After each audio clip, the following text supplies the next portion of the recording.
জাগো দেওয়ার তাগো দিন নাকি তুই দেয় আমি সাথে নিয়ে যাই কি করবি এই যে ঠান্ডার সিজনে এসে একটা গরিব মানুষকে দিলেও তো মেলা উপকার হবে না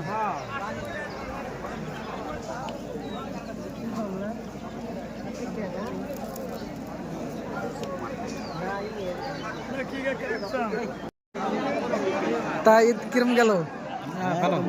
নামাজ পড়ে কিরম ভালো লাগলো নামাজ পড়ে ভালো লাগলো কিন্তু জায়গার অনুভূতিটা কিরম আজকে গ্রামের দেন সে কিরম মানুষ আজকে ভালো লাগছে গ্রামের ভালো লাগছে না সেই ভালো লাগছে ক্যামেরাটা ক্যামেরাটা কিরম হইতে ক্যামেরা তো ঘর করে ধরছে দিন কালকে ভিডিও দিব না